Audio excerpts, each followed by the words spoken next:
on e6. So this rook that was passive a few moves ago, now it has become the most important attacking piece. And what happens now with the knight on c3?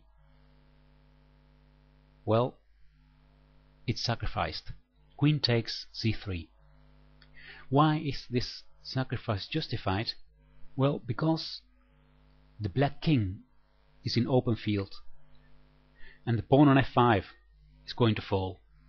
So all these white pieces, the queen, the rook on e6, the bishop on this diagonal, and the rook from f1 are going to attack the black king.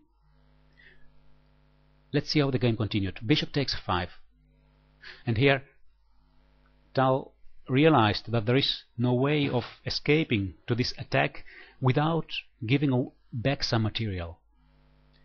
Moves like king to h8 or king to g7 lead to nothing. We can have a short look at things like king to g7, then a check here, king to f7, queen to e4, threatening mate on e6. This is just too much attacking power for a king that has no shield. So what Tal decided is to return some of the material. Rook takes f5, queen takes f5, king to f8.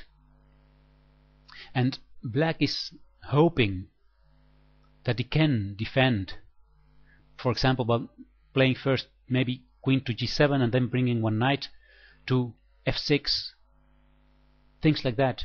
He wants to try to save the game by defend his king, but it's actually too late. Mikhail Tal plays here rook to f3, attacking the queen on c3. The queen went to b2. If he would have gone to g7, then rook to g3 follows. And if the queen then goes to h7, there is a beautiful move, rook to e8, threatening to take on g8. So if queen takes f5, we have a mate in 2. Rook to g7, checkmate. So here queen to b2 is played, and still rook to e8 is played also. Knight d to f6, trying to defend, but now queen takes f6. The knight on g8 spins, so the only way to take the queen is queen takes queen. Now rook takes.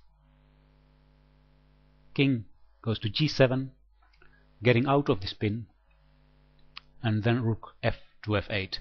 So these two rooks are working together perfectly, attacking this one, attacking this other one. Those both pieces. Knight to e7 was played here. Fischer still trying to find a way to escape.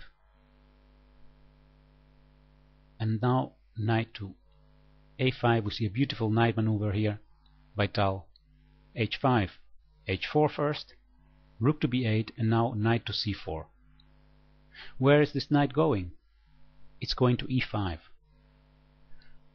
This is the winning maneuver, and then black ends in a mating net.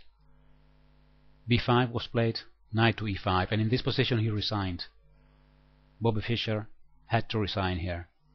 There was no way to prevent the big threat, rook to f7 check, and if king goes to h6, then the other rook checkmates on h8, and the only way to prevent this would be to give material away, but then it's hopeless. So this is how Mikhail Tal defeated the famous Robert James Fischer in 1959.